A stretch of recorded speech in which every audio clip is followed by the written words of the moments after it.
Earth Spirit that will be able to make rotations later on. I will say it's a bit odd to see 4Zoomers having, you know, the Earth Spirit pick up and the Enchantress and not having it be Husky and Ocean, honestly. It's a little bit weird to me, but, you know, different times call for different rosters, and Black and Yellow already just getting very aggressive invading this triangle right now.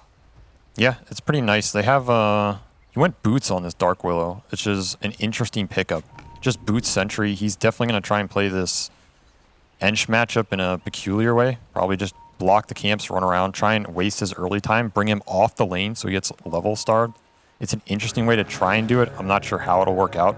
Ench can also just kind of walk up and start imp hitting the dude on the lane and, you know, where's your sup? So the lack of regen might bite him. We'll see how it pans out. Well, indeed, go for that Bramble. And gonna skewer back over here on Z-Freak. Taking a lot of harass here. Stabile trying to do a little bit. Oh, cancels out the salve. That's a bit costly. Now, though, not looking too great here as he's just getting whacked away by Costabile. It's gonna be Husky. Can't steal that. Blood. Come on. You gotta give it to your Terrorblade there. A little bit of Brazil on Brazil action there, too, right off the bat. He'll ferry out a salve with the extra first blood and gold, though, so Costabile is he's gonna free farm after that for sure. And I mean, it's funny because, you know, the panel was saying, oh, there's no cores left, but this is a big specialty for Costabile. This is, you know, his hero that he got very famous for. I think it was a Dream League, actually, where it was the qualifiers, I think, and he 1v5'd the enemy team as Terrorblade. It was like 4 a.m. in the morning here, because of course it's NA time. And none of us could believe what was happening. We figured the game was over, and then all of a sudden it was just like, oh my god. Terrorblade is one of those heroes that can win games that other carries could not win. He has a unique trait. I will say I do really like this last pick, Void. I think it does some interesting things for their lineup. I think, one, it gives them a very nice way to just go on this Tide Hunter and all-in kill him as the game progresses. He's going to hit really hard with this Empower. He's going to farm really fast, and he's going to scale well versus their lineup. And I also think that Dilation's really effective in this game. Weaver hates Dilation. Earth Spirit. Dilation is one of the most annoying spells for this hero. You go in, you use 3 or 4 of your spells, you get dilated. You're just out of the fight or almost dead alone. The spell does a lot of damage when it starts to stack up. So I really like this pick. He's doing okay on the lane too, which is pretty nice for him. So he should have a pretty nice game. Yeah, it feels like having that steroid for him as well, being able to have the Empower is only going to make this go so much quicker and get some really nice timings for the side of Black and Yellow here. Yeah, for sure. The Empower changes like the entire nature of this hero in a way. It lets him play into matchups that he otherwise might not feel as comfortable playing in, because you're going to hit all those item timings a little faster, you're going to deal a little bit more damage, you're going to clear the waves a little faster, which might set up your next move just that much faster. And in, you know, competitive Dota, those little timings make up a lot of how effective your hero can be. Absolutely. We're just taking a little bit of harass here in the top lane. Looks like Z-Freak's trying to just try to pull some of these creeps over, but for the most part, just most people very happy to sit in the lanes, farm up, and not get too aggressive for this time being. What are we going to see, though, coming out from this mid lane, right? We know that Shaggy, this is his favorite hero, the one he plays probably the most out of all of them. And Gunnar, you know, this is something a little bit different. Hold that thought, though. Jubei getting munched upon here by those little bugs as is rises. I don't think quite enough damage, though, to take either of them down just yet. Yeah, they didn't have the Gush point, which is kind of interesting, because I think if you want to go for this Swarm level 2, try and all in them, normally you just take the Gush, go on one of the targets you try. You might have gotten the first blood off there. The Kraken Anchor, you know, you're playing for CS, which I think is an acceptable way to play lane too. But I think it's a bit of like, you know, if you go for that timing with the bug, it's a pretty big committal by Weaver. I think you want to just play for that all in. So is it just a situation where they think as well, you know, it's a Void, it's pretty hard to, you know, keep that damage on him because he can time walk it off? Yeah, maybe. I mean, the end result isn't that bad either, right? Like, they got an amazing trade, lines out of regen. He has to walk the base. Moo's going to pull us to the small camp. He's going to get fat. The Weaver gets a free pull in the big camp. Now this Void's also out of regen. He has to walk up. So a lot of things happen in this lane because of that move, which is really nice. And it was by no means a bad move. But I think it's something people can think about in their lanes. You know, what is the timings you're going to hit in terms of your level 2, your level 3 spell synchronization, and how to get the most efficiency out of it. These little things add up a lot more than sometimes is that obvious. Definitely getting a nice lesson here in that efficiency, for sure. Enchantress up to level 3, so this is where she can really start to choose where she wants to make her move. I also think this Terrorblade, he's pretty much been free farming. He has his full glove of haste, he has magic stick up to 8 charges, fairy fire still. He's not going to get all in while this Enchantress leaves the lane, and he's mostly chilling. I think this Dark Willow matchup with the boots didn't pan out too well for them. So this Enchantress does have some freedom, and we'll see what she chooses to do. She can also just go back to this lane and try and kill with the meta. Well, she also has a nice Centaur creep, so it looks like that might be what they're trying to set up as Giant forward here. Gets the stomp, they've got the meta going, but walking into the brambles, not going to be quite enough damage to take down Giant, but he doesn't have any regen left, so he's going to be forced away. In the top lane, though, we have the rollover onto Jubei. Gunnar, with his first rotation, finds himself a kill. Yeah, Gunnar loves to make these little moves to the side lanes. Sometimes they work, sometimes they don't. I think he can make them in a way that's a little obvious sometimes, and if you waste too much time on these moves, the payoff often isn't worth it. So these little kills like this lion kill, I think it feels good for the offlaner, but sometimes it's not as impactful for him, right? Because he's missing a wave mid or he's missing a rune. So you have to be careful with these types of trade-offs sometimes. Jubei opening up here. Follow up with the Hex. Rises has to be carefully very low himself as he's going to backtrack away. Bugs do manage to connect. Moo has that gush. They trade off with the Tango, but not quite enough damage, and Moo doesn't feel like he wants to go and commit that hard underneath the tower. Not just yet, anyways. It's a nice little move with this catapult hitting too, right? You get a bunch of right click on them, you bring the region down. Lion is in the permanent salve life. He's going to have no net worth. He's going to be so poor. It's going to be a no boots game for him, but it's an extra, 300-400 damage on the tower because you make this aggressive play while the catapult's hitting. And at this point, Tide's pretty independent as well. He's a hood. He's not going to be killable. Does that free them up to make more rotations now, or do you think you want to move some of your team up to that top lane? I think you could have made a move with that catapult if both supports were willing to kind of sack the other lanes a little bit. I think once that catapult's dead, it can become a bit harder. Like Tide can maybe double wave up here and you dive them with an Enchantress creep if they want to make that move. That's how I would do it. The Ember's too high level mid to really deal with unless he gets super low for some reason, which he probably shouldn't. So I guess they're going to go bottom. But I'm not sure the kills bottom are super high value. I would like to see them make this move top, I think. Kick the Void out, take this safe lane tower, start opening up the map. But these kills bottom are pretty high success rate. Their Terrorblade's pretty high level, and his meta's coming up in 20. Yeah, we'll throw out a little bit of harass for the time being. But Black you can and see yellow. they're anticipating this. You Yeah, can see they're already rotating down. He's slide forward here, Shaggy. Gets his eyes over onto Husky with that Bramble. The roll in, though, coming out from Gunnar. They'll hold the root into place, but there it is. There's a Chronosphere. This is going to result in a kill on Husky. Can they get anything more, though? Curse Crown Prox Gunnar will get taken down now as Giants is very low. He's next to fall. Shaggy trying to just slide around, trying to just get anything else, trying to survive as Dunao hiding in the tree line. Throws forward the Remnant. He wants to get the kill onto Kostabi lane with the slide. He will be successful. Z-Freak hunting down Dunao. He would like to get something else out of this, and he should be able to. It's a double kill for Z-Freak. Now, which one's going to be the last man standing? It, of course, will be Shaggy. Shaggy just getting the world in this fight. Oh, you see that Impetus? Well, until that. He gets a free trip to base, but, that really catapulted him up to net worth. He got a lot of the last hits on some of those kills. Obviously, he was the last one alive for all of that XP. That's really big for him. The Void also got 2 kills out of that Chrono, which was a really nice Chrono. Basically caught everybody. So it's a pretty nice move from him. He's going to have to walk out from base, though, and he's going to have to go back bottom because this Terrorblade went top. This tower is pretty much dead. Again, Tide is the boss of this game right now. They do not have a good way to interact with this hero early if he's this tanky, and he's going to basically have the freedom of wherever he wants to go. Was this a situation where perhaps we should have seen the rotation come out from the Tide, or is it perfectly fine that he just stays in that top lane, continues to push, continues to farm at this rate? No, I think he definitely stays top. I think he might have not had the resources to go bottom, but I think even if he does, it's hard for him to just TP bottom and commit to this fight until the Void's already in there with a Chrono, and by then the fight is most likely going to be decided. Because he TP's bottom, he's going to be stuck down here. This top tower is not going to take as much damage. The map doesn't really progress in favor for them, and now he's just stuck down here, right? He doesn't really have play options. He doesn't have a good way to exert pressure on the map. Like even now, what he's doing, he's in enemy jungle, stealing enemy camps. His position on the map, he can rotate back top, he can rotate to mid tower.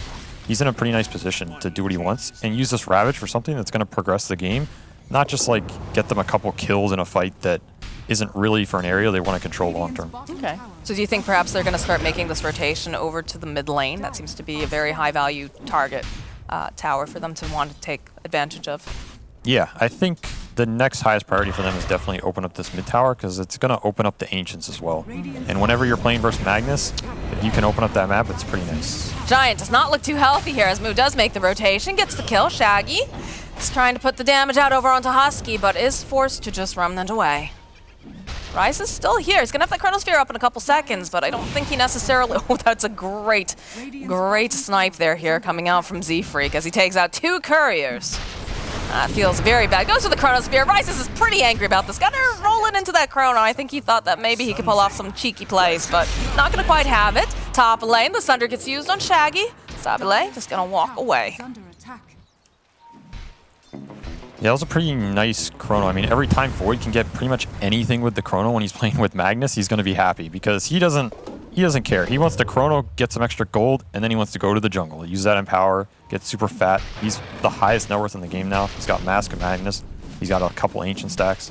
I think that area to fight in was not that great of an area for Radiant. Again, they have this really nice Observer in the enemy Dire jungle. I would have liked to see them maintain that control, because what happened as a product is this Dark Willow and Ember forced the Terrorblade out of top. And now he's all the way back in his triangle. He doesn't have any illusions up here. No one's farming any of this Dire jungle.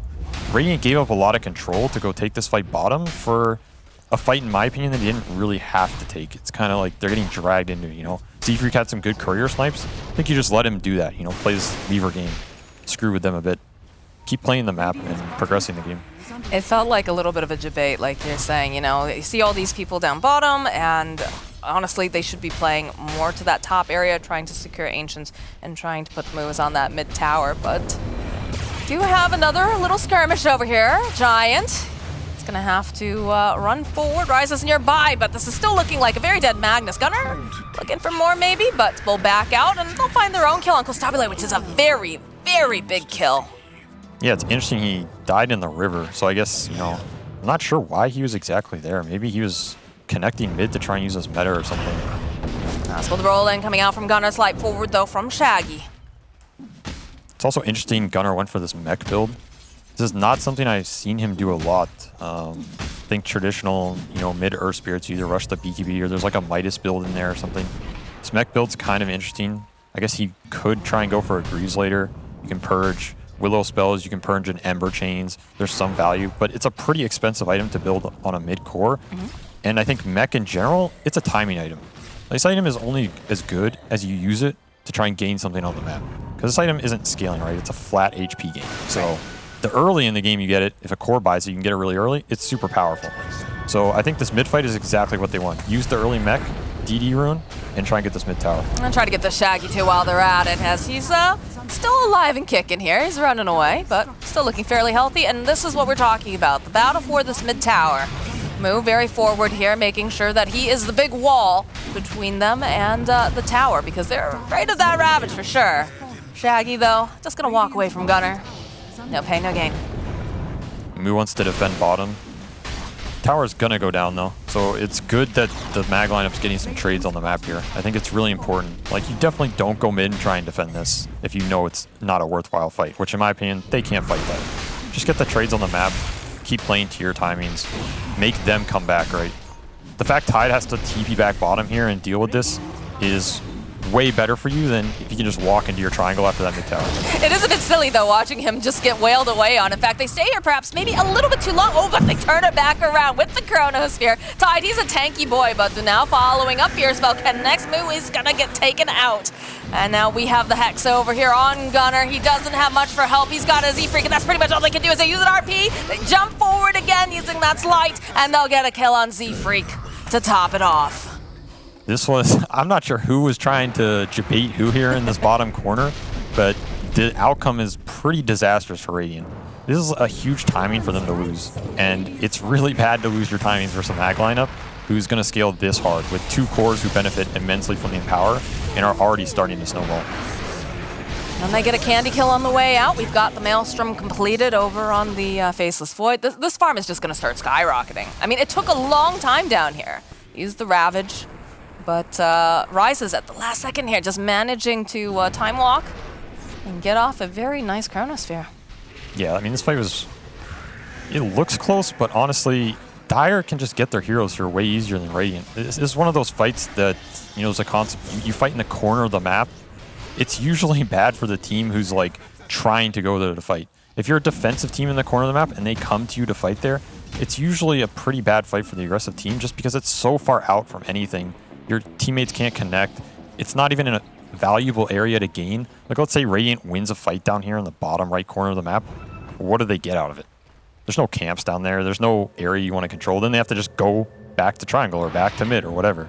So it's a bad area for Radiant to fight, and the fight was kind of close, but ended up not going their way. Why do you think they keep gravitating down to that area? I mean, obviously, they're not going to do it quite as much now. You can see the movement towards the top lane. They did just get the Blink Dagger online for the Tide, but... I think it's something people... Like, a lot of teams will feel like they're strong. You know, they have this idea. We have this mech. We have an early Solar Crest on Enchantress as well. They have this Ravage. Tide probably feels invincible. He's, like, playing with them. You know, I can't die. They just feel like they want to fight, and they're chasing around trying to find this fight. But the ideal way you should probably do it is set the map up, play the map in a way where Dire feels pressured and they get constricted to a point where they have to fight you because they have nowhere to go. And then you'll organically get that fight. And it'll be in a good place for you on your vision, and you'll be able to take it properly. I think when you try and force this fight or chase it into a part of the map that isn't conducive for you, it can end up pretty bad like that. No, that definitely makes sense. The idea of making them play to you in a fit of desperation almost. But top lane do have that TP coming out from Shaggy. He's just going to defend the tower. But he is by himself. This is one hero, though, that has that ability to be able to, you know, push out the lanes fairly safely. So it's got to be him for the time being as they just continue to farm and Rises rising in net worth. Yeah, it's honestly looking pretty good for Dire, I would say. As long as Void Number can keep pushing out these lanes aggressively, getting to their item timings, keep fighting with the Chrono and the RP. You know, his Mag also has a mech. He's working towards Blink. The Radiant lineup does not have the most straightforward just go on a target and burst him, right? This Ember's kind of invincible in this game. He can just keep shoving out top.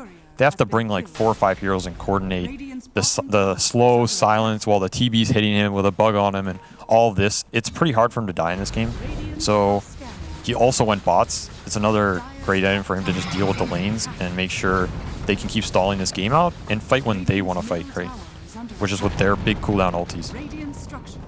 It does feel like we haven't seen a lot of punishment for those big team fight ultis, really, whenever they're used. But again, it's still fairly early into the game. We've got 17 minutes up, so people are probably looking for those neutral items. Middle tower is getting taken down in the meanwhile.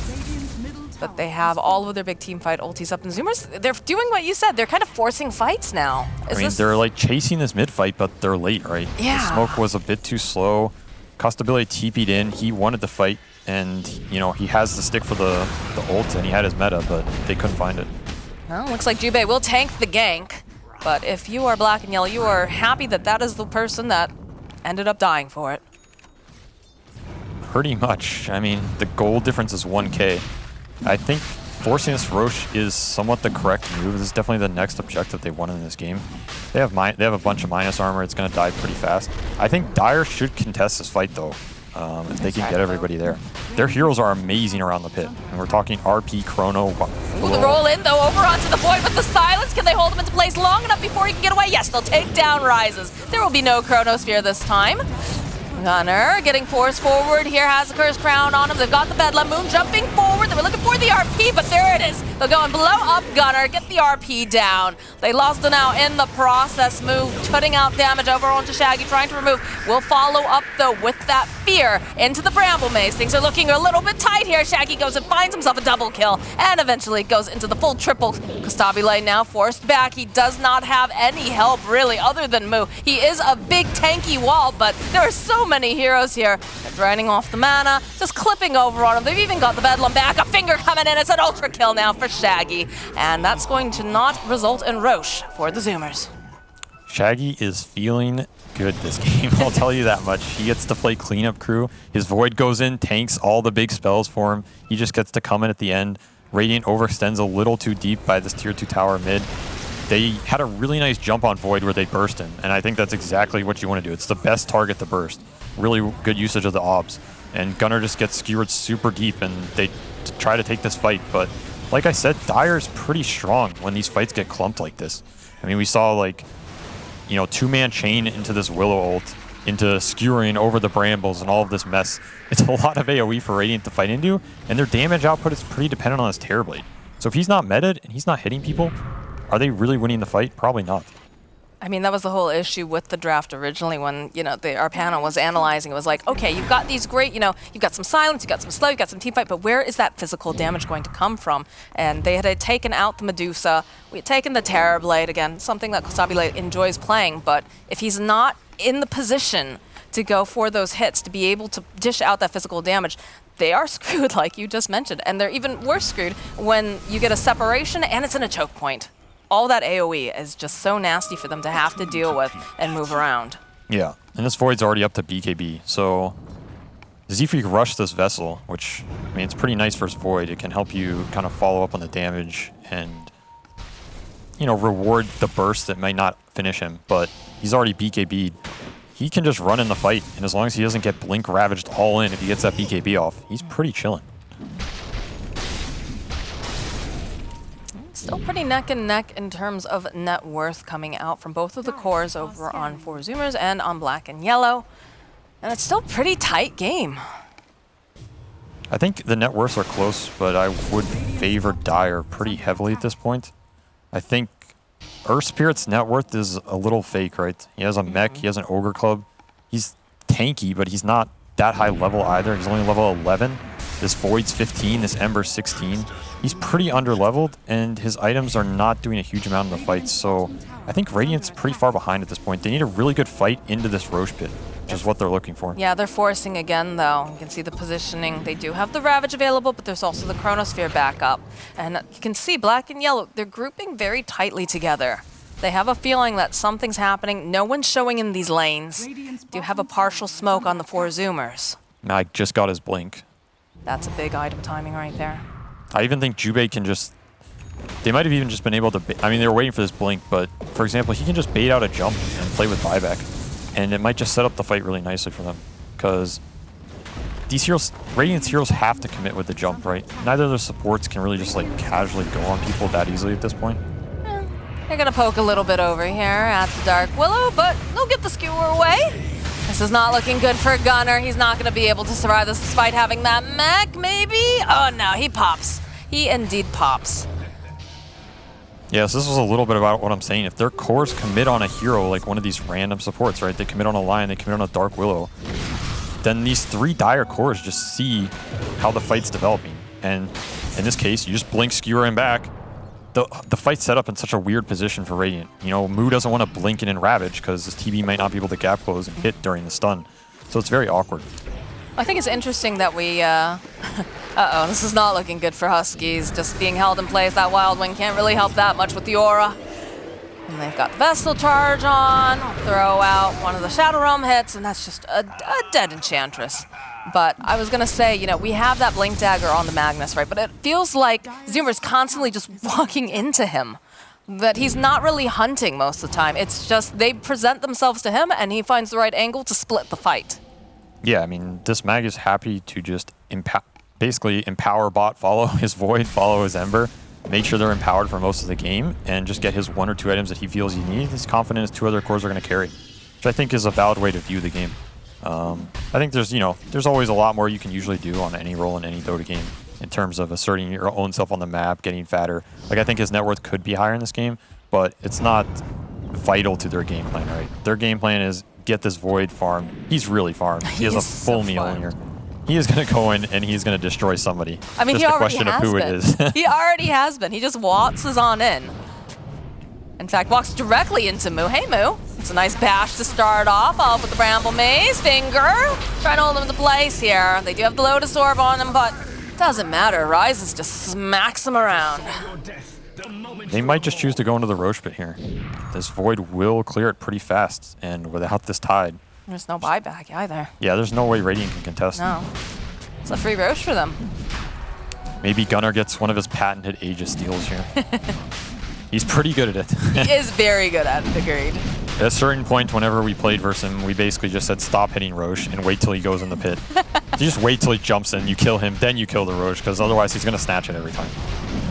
You can see that he's not in position to go for a Roche steal this time around, so perhaps he'll be able to... Oh, he's making his way over. I don't know if he's going to get there in time, and they're really just trying to make sure that they hold this area with that Bramble Maze. I think they're just going to let him have it at this point. And there it is. Aegis picked up for Rises. Little Even victory with the BKB. Yeah. That's the Very I'm feeling nervous. good BKB, you know? Just pop it to look cool. Style points. Some things were just not meant to be. Ember has a haste rune as well, and he has finished his BKB. So he is an absolute monster. This hero is also one of the cores that just scales amazing versus Terrorblade as the game goes on. This matchup pretty much doesn't really get worse for him. He gets this Maelstrom, he gets the Ags. He has too much magic damage, too much sustain in the fight. He can even go to base and come back. Terrorblade doesn't like huge long fights like that. That's a big commitment, but that's very dead Shaggy. Just as I say he's a monster, you know? It's called the Caster's Curse. It takes 5 heroes though, right? This is what I was talking And about. a Ravage. Yes, it takes a Ravage into 5 heroes going on him. It's a lot. It's a lot of resources. It's a death you would like to avoid, but it's by no means really costing them any of the map, right? I mean, they're in the enemy triangle, and it's still a lot of map control for them. Well, it's one of those pickoffs that I feel was needed, but at the same time, you're not getting an objective off of it, which is not always the best, right? Because you want to be as efficient as possible. But like you said, they really have strong control of this triangle area over on black and yellow, and they just don't seem too bothered with it. Yeah, the one thing it does is it buys time for Terrorblade, right? Terrorblade has a Scotty completed, and he's getting, you know, up to this level 18, level 20, where he gets a little bit stronger. All these little timings add up for this hero because, you know, he has crazy good stacking. So every level he's getting, he's hitting that much faster, that much harder. He's going to scale that much harder. And the tankier he gets, if he lives in a chrono or he lives in an RP by that 100 HP, gets his BKB Sunder off, that's how they can win fights. So for him, his net worth is the most important on the team. And every little fight or instance they can get to buy him the time to get there is super valuable. It's funny because, you know, we watched this little Lion earlier. Shaggy should be absolutely fine here. We watched, you know, Lion earlier in lane, and Jubei just having a miserable time, having to be the ferrying of just salves nonstop. But this little Lion's got a blink dagger coming out to him now. He is becoming a formidable force. Yep, he got his boots, and he went straight to that blink. He's only had 2 deaths, so Yep. that passive gold will add up. You get the extra Roshan gold, you get some extra tower gold. This blink's pretty nice for him. He can just play in the back and wait to pick his timing. I think that's the scary bit too, was the fact that his positioning can be so much better now. So that's another thing that Kostabile has to be very, very careful about because of that burst. Because, you know, like you said, he wants to be able to survive. He wants to be able to get that Sunder off. But if they're constantly chain stunning him and they've got enough nuke damage, it makes things so much harder for him. Yeah, that's the power of Mag Void. If one guy goes in or one guy gets jumped, he has his buddy behind him with another huge AoE spell who can bail him out, right? You jump the Void, maybe you can blink in an RP. If they jump the Mag, you can blink in Chrono them all. So that's why this lineup, it's a very historically well-made pairing. Wings used to play it way back in the day. So there's a reason why it's looking good in this game. It's always nice to have an insurance policy, and it's always nice to know that it's not all on the shoulders of just one person. Yeah, exactly. Well, they have taken control of a lot of the area, and they've got some very deep wards up, which I really like coming out from the side of black and yellow, just trying to keep tabs on where people are. And they're kind of in a little bit of less than normal spots in some cases. Yeah, I like the lane wards. When you're trying to constrict the map, these lane wards are nice. You see someone try and get out of your net, you just send 1 or 2 heroes there, the minimum required. You don't want to overcompensate and lose too much. You get the kill, the map gets reconstricted, you start to build a net worth lead. I would have really liked to have seen them use this Aegis a bit better though. I think when you have an Aegis like this and you're way stronger and you know Zoomers are basically just trying to dodge you, They don't want to 5v5 you for sure at this point. I think you want to use this Aegis to build a larger net worth lead. You want to take over more of the map, deward all their vision, get your vision super deep, and then when they come out on places, again, you send that hit squad, you go and kill that guy. This Void can just play up in their face, constrict their movement. There's not much they can do. Like even hitting this tier 3 bottom, I think is good. Like if they'd done this a bit ago, just bring them back, right? Force them to come back and force them into the team fight that you know you want. Well, it still feels like they're forcing them back and probably trying to force them into a team fight right now when you realize that Rises has just been allowed to hit this with just no consequences. He got a little tower flag to the face, but they're just allowing him to hit these buildings, and that seems a little bit suspect to me. Yeah, I mean, they just don't have a good way to really chip him at all or anything, right? And they can all-in jump him with the Ravage into, you know, some follow-up, but he had an Aegis, so they're just looking at him. Well, we don't want to go back. Then they have to go back. Now they're all back. So now they've lost their map, and now it's one of these classic 5-man smoke out of your base, right? Yeah. And these are really low probability to hit because they just saw them there to a degree, and there's kind of only one place they can be. That's one of those a little too late, although they find themselves faces Void. They have to lock him down. And again, oh, the follow-up, though. We talked about this. Rises, he's absolutely fine. He's going to be allowed to walk away from this thanks to that RP coming out from Giant, as he's got that BKB Shaggy just rolling on out. The roll forward, though, coming out from Gunner. The Spirit Brother's not going to connect. Got some expensive spells. Giant, though, is not going to be as lucky, but he served his purpose in that fight. Yep, that was the buddy to bail him out right there, right? He gets the RP to save him. Rises lives on very little HP, couple hundred, but that's a decent trade. They use meta, they use Ravage, they use their Magnetize. That's like basically 3 of all your ults down, right? Those are the big boy ults for sure, as they do have the silence on Shaggy, but they need more lockdown. And he's going to be allowed to escape this time around. So now, all right, they've used some of those bigger ultimates, right? They used the RP, but they've also used the Ravage. What's the play here now for Zoomers? Because it definitely feels like they're kind of on the back foot at this moment. I mean, I definitely don't think they really have an easy way to fight without this Ravage burst on a core, right? I think what they did was the right idea. It was really close. If they're a little closer together, and you know maybe that Void doesn't have like an Invis rune who's popping on a Weaver, it's kind of weird for them. That can go really well for them. I think that's how they have to take the fight. Either jump and burst the Void, or maybe Ember. But jumping and bursting this Ember is pretty spooky because you don't know if he has buyback Remnant, and you're giving this Void a free fight, right? And this Void can win the fight without the Ember. So I think jumping Void is their best bet. So at this point, you dodge them, push out the side lanes, do a little ratting until your cooldowns come back up. Do you have a, is that an Orchid I just saw coming out for the Weaver? I think I just saw him pick up an item. Yep, it is. Flying on out. So that's going to be a little bit more lockdown. I think that's going to be very important because that's something that is a little bit scary for the side of the Zoomers. Gunner rolling fun forward here. Z-Freak is nearby. Shaggy wants this kill though, but it's a lot of cat and mouse here as they're duking around the corner. They still have the vision. More rolling forward. The Remnant coming out too. They're hoping they can find them. They'll find Gostabile though. The kill on Husky. There's Giant skewing forward here. Z-Freak, he is dusted up. Will get immediately terrorized and Rises to just bash him down. That escalated very quickly. The map is just, there's too many heroes they have to deal with, and they're going to just be forced to spread themselves too thin. You know, Gunner's on this mad chase top. He lives, but his carry pays the price. Just gets chronoed and basically 100 to 0'd. It's a pretty hard game for them at this point, but they do have their BKBs. So again, if they can jump and burst a target, you have this Solar Crest, you have the Gush, the minus armor from the bugs, you can potentially burst a guy. At this point, this Void's pretty tanky. He's almost 3,000 HP, but it's probably their best bet. And my question is, the Weaver picking up the Orchid. I know there's a couple different builds that you can go with the support Weaver. Are you fond of this? Do you think this was the correct choice to go?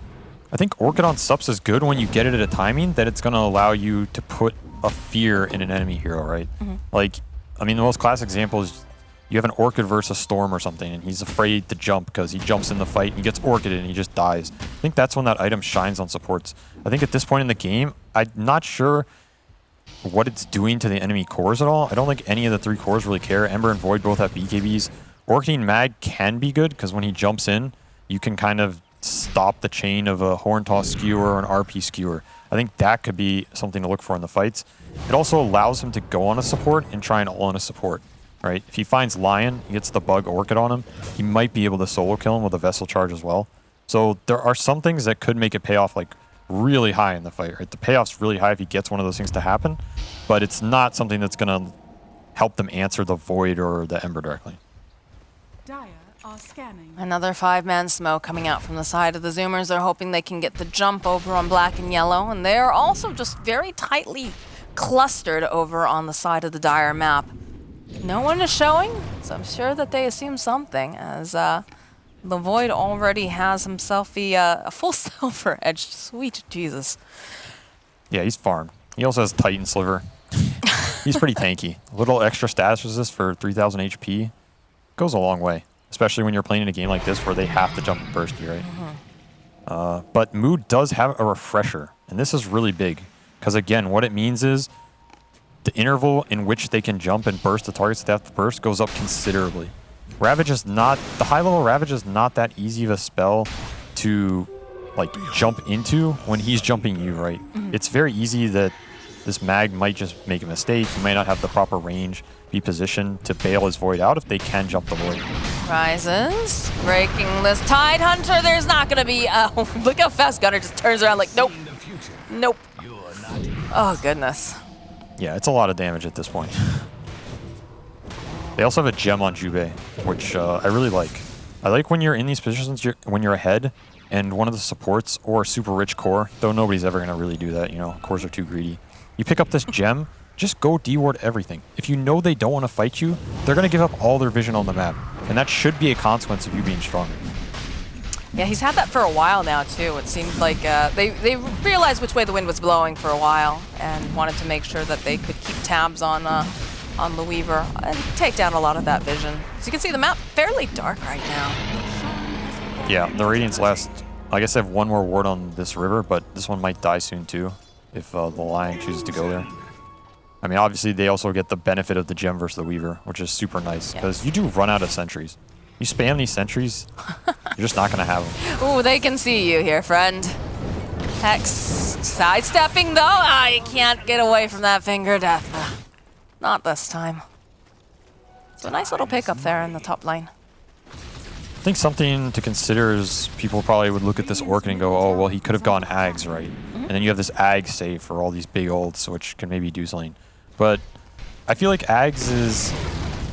It would have been pretty hard to use in this game. Because again, there's almost too much AoE, and the range on that spell is not that big. It's a 500 range spell if you don't get that Aether Lens as well. Him running in and trying to time-lapse his Tide or a Terrorblade, he's likely just going to get AoE'd as well. There's the refresher. It's a lot of damage. They can go back in should they decide to. Looks like for now they're going to back up. There it is the second time. Rinse and repeat. Can they take him down fast enough? Indeed they can. Rises is absolutely just slaughtered. And they'll grab themselves a little line. Perhaps get themselves a gem too. One of those tips coming out. They thought Moo had that perfectly timed, perfectly planned. And that's the power of when you actually have your Terrorblade nearby. And a refresher for those double Ravages. Now looking like he's in for a world of hurt. He had some time to play around, but that's a dead Willow. That is exactly how Radiant wants to take the fight. I want to say Dire gave it to them a little bit. I think, you know, Ryze is just a little too cocky there. I think going up that high ground pretty much solo, I'm pretty sure he was aware, you know, they saw that this Tide had a refresher, so he should be aware that he can get bursted. I will say Zoomers did a really nice job of chaining the stuns. If you notice Gunner, he backed up, and he rolling Bowler from super far away to chain it pretty much perfectly on that second Ravage. And he's their only other stun, right? So he has to get that chain properly for them to finish off the Void. Because if he BKBs, jumps in, he can just jump aggressively after they try and burst him and chrono them, and it's a great fight for him. So it's really important that Gunner chains that properly. Top lane, see that Orca coming into play. Although the BKB, like we said, Costabile though, chasing after Shaggy. It's like they want to be a little careful. The rest of the team is showing up over in the jungle. Though respected on the side of Zoomers. I also really like that these Radiant subs are pretty farmed, considering the situation the game was in for a while. Like I said, I don't think Black and Yellow got too much value out of both their Aegises. This game is still a 6K net worth game after they've had two of them. So it goes to show that Radiant's doing a pretty good job of finding farm on the map. Or you could look at it, Dire's doing a pretty poor job at constricting their map, right? These things are always double-sided. But either way, these Radiant subs are pretty farm. That was literally what I was going to ask you. Is this a situation where, you know, Zoomers is playing this very well, like they're being very patient, or is it a situation of black and yellow aren't playing aggressive enough? But it's two sides of the same coin in some situations. Yeah, usually one is right. I think personally, black and yellow could have played it a lot better. I think they should have gotten a lot more value out of their Aegises. The map should have gotten constricted a bit faster because they do have pretty decent pickoff. This Lion, once he gets to that blink, which it is really late for him, but once he does, or the mag has a blink, even this Void, they can all set up on the side lanes to try and catch the rats, so to say, right? Right. And then slowly constrict the map, and especially since that gem lets them deward everything. That's gotta hurt, like losing that gem, especially when, you know, you were having such nice control throughout the map. Yep. But we have a Bloodthorn now picked up for the Terrorblade. Another one of the classic 4Zoomers 5-man smokes. Yeah, this time they did have an Observer on Jube, who also just smoked under it. Solo smoked. Might have been a misclick, but I'm gonna say it's probably a misclick, but which is also unfortunate because these late game smokes are pretty valuable. I've done that my share of times, you know. It's just item on the wrong hotkey. Unfortunate. How does your team react to things like that? I just don't tell them. You know, hey they guys. They don't notice though? You know, you just say something, hey guys, where'd all our smokes go, right? Oh, we used them all earlier, right? We got Omega good value out of them in the early game. We just ran out really fast. Or just blame your 4 position player, you know. Mojo wasted all our smokes, guys. All the secrets coming out here in this cast right now, guys. All the ones that make me look good, at least. But yeah, gem on Moo. So they're going to feel pretty good. They're getting to retake some of the map. They're still a bit scared because, again, if they get smoked into and this Void gets the jump, there's no saves on Radiant. So it's probably a lost fight for them. But if they can keep finding the jumps, I think Moo has done a tremendous job this game of finding the jumps on this Void. And he knows his role in this game. He knows exactly what it is. He knows how they're going to win a fight. He's not just going to blink Ravage some random supports or something because it doesn't matter, right? They'll just buy back, gives them a free fight, and the game will just like end. So, you know, commending him. He's understood his role in this game and their win condition really well. It's not an easy game for them to play. No, it definitely has a lot of different pieces that have to fit together exactly. But like you said, he understood the assignment. Do have a gem purchased again by Jube. This time it's going to be carried on the Magnus. So a little bit of a tankier holder here as they're going to try to regain some of this control of the map. Benefit of that Philosopher Stone. God, I love that stuff. Fogged and I, that's our neutral item right there. It's the best. Yeah, that's the 5-player neutral item. Unless you have a Tinker. Tinker takes it sometimes. Sometimes your cores are just super greedy and they'll just switch it out occasionally. Yeah. Ugh, core players. Am I right? That's the life sometimes. Is indeed. Well, we have a pretty neck and neck net worth in terms of the Faceless Void and the Terrorblade. 31k, 30 over on the Terrorblade. So they're getting farmed up, but it all comes down to who gets the jump on who.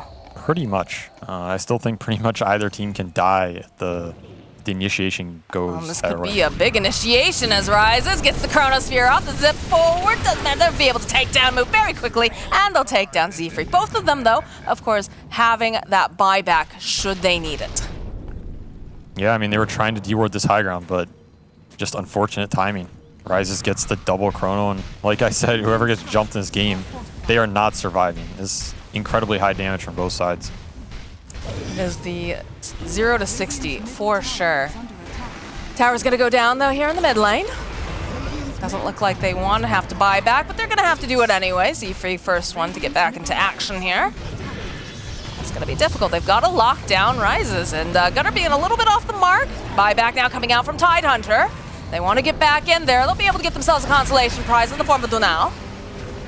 But the rest of the side of black and yellow already scrambled. They seem pleased with those buybacks. Yeah, the Tide buyback's pretty much a win condition, right? If this Tide dies again, it's going to mean Radiant's entire base. So they're just taking the conservative play, backing up, pretty happy with that exchange. There's another Roshan coming up that they can just play for and try and end the game with. I do think there was some potential of them taking that fight even after the Tide buy. They baited them in a bit, but The alternative of just, you know, backing up, waiting out a potential smoke, and then going and playing for Roche is probably the safer, more conservative route. Because again, this Ember Spirit, he has an Aeon Disc. Pretty hard to burst this guy. He's going to be able to shove the lanes in and give them the information. Right now, he's at the bottom tier 3. Hey guys, no one's touching me. Guess where they are, right? Yep. I feel like that's something that's consistently happened, though, with Black and Yellow, is that they play very conservatively, right? They had that Aegis earlier on.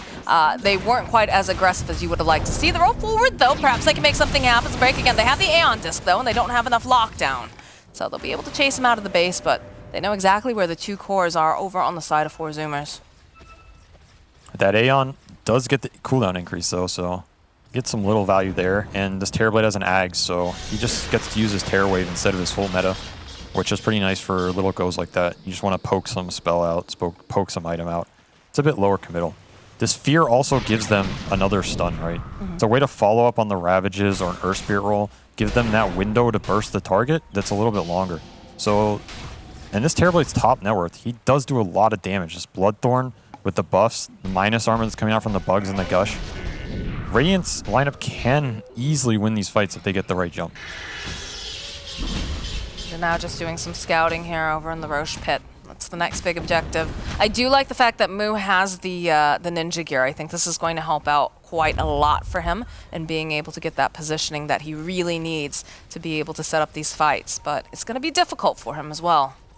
I think their best bet is you want to get the vision, and I think they have 2 ways to do that, right? The Ench Creep and the TB Illusions. You want to use these to get the lanes in, scout the hills, scout the Roche pit, whatever. Just find enemy heroes with these units, get the vision. It'll make the fight way easier for Moo, because he's got to be the one going in, and his hero doesn't innately give the vision, right? Right. So if you coordinate these things, you can make the fights a lot easier for each other. Gonna try to make some plays again over here onto the Ember with that silence.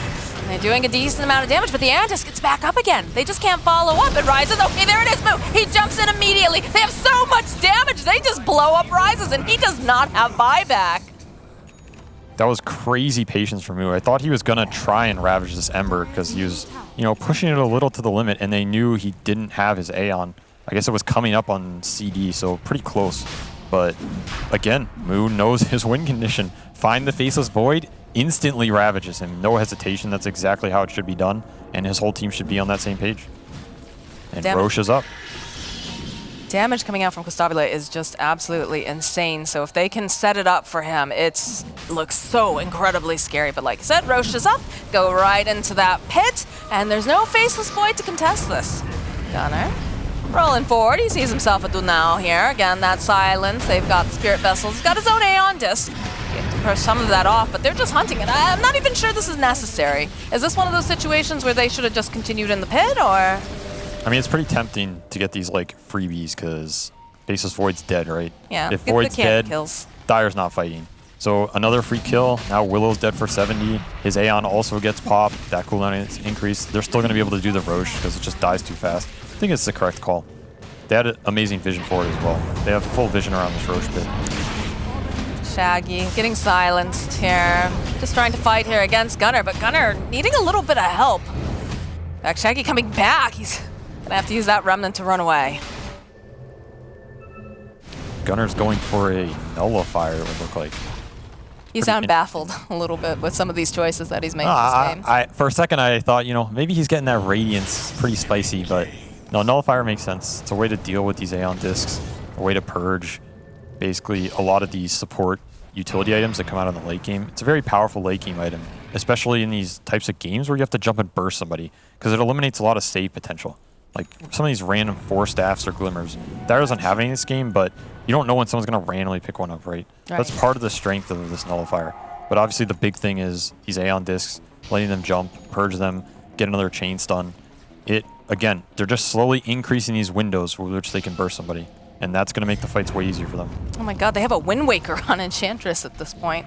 They're just getting so wealthy over on the side of Zoomers. Granted, we are reaching, you know, almost 49 minutes at this point, so we should be seeing those big boy items come out. Z-Freak also has himself the Ags here, so he's going to be able to get those time lapses off. There's so many ways that they can save now, especially, you know, with the Faceless Void. Having a Wind Waker seems pretty value. Yeah, Wind Waker is an insane item. We rarely see it because it's so expensive and not a lot of cores want to build it. It is an amazing support item, but again, this item just so expensive. It's pretty hard to get to. But if you can get to it, it's an insanely valuable item. Him being able to just tornado one of his cores or his tide that gets jumped or something could turn the fight. It's a big deal because they walking into Shaggy, though. They throw out that nullifier. But it's a bit of a wild goose chase here. It's pretty hard to get your hands on him. Unless he gets a little too overconfident, but the rest of the team on their way, zipping forward. They can see Constabile. They've got the BKB over on Shaggy. But they can't quite find the angle. They are smoked up on the side of black and yellow. They were hoping that maybe they'd overcommit for this.